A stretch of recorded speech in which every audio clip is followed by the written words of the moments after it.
Welcome back to Bob in the Countryside. Today we're making bacon. Pork belly is what we use. Subscribe, it really helps us out. Defrosting meat in the shower, my wife loves me.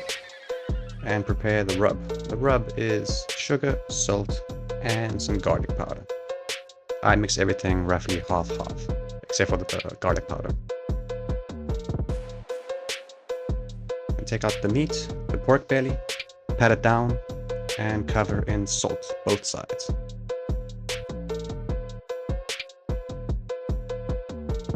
Then I put them in vacuum bags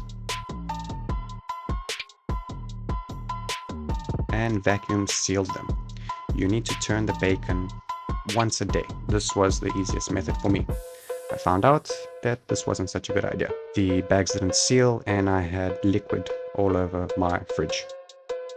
So you'll see later on I stopped doing this and I moved to a tub. It was a hassle to resalt and repackage and re-vacuum, so I stopped doing that. And it saved me a lot of time. Plus outside it's winter and it's really cold. Inside I'm sick and tired of cleaning up salt and sugar all over the floor. So here's me with the tub. Much easier, just take them out, drop out everything that is there, put it back in, re-salt, back in the fridge. Repeat next day, take them out, flip them over, add some more salt if needed, take out any liquid that's left over, and that's it, Bob's your uncle. After they have been cured, at least 7 days of curing, I rinse them off. I rinse off all the sugar and the salt, and then I leave them in water to rinse off most of the salt, to get out the salt taste. What you should do is you should leave them there for a lot longer than expected. With the first batch, I left them there for like an hour. The second batch, I left them in a couple of hours in the tub with water, and I changed out the water every single time. Once that is done, you're gonna need a needle and some thread. String them up, put them in your homemade smoker. I made that smoker myself, thank you very much. The wood chips used are from our apple and cherry trees that I trim every year, and I keep them. I put them in my wood chipper and dry them up, dry them off, and keep them for winter when I need to smoke stuff or burn stuff. That's actually an expansion chamber for our water pump, water delivery system I suppose, which I converted into a cold smoker. It's really simple. You just cut it in half, put some mesh there, made a little hole in the middle, and it works perfectly.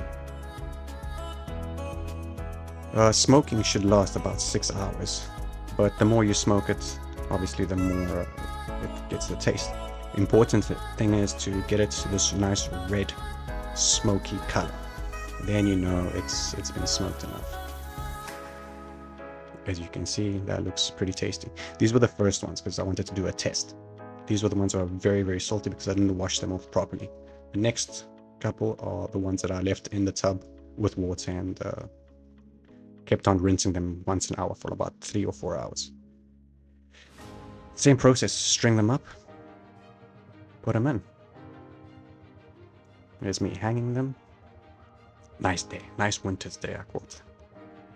And this is what the ash looks like from what's left over.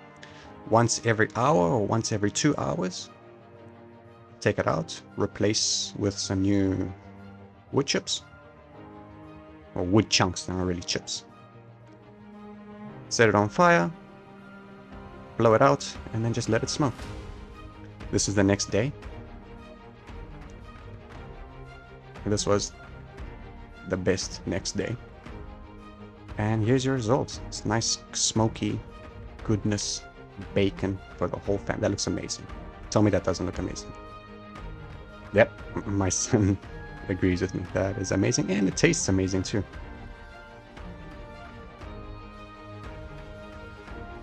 Yep, it tastes just as good as it looks. So far, this is my best bacon made.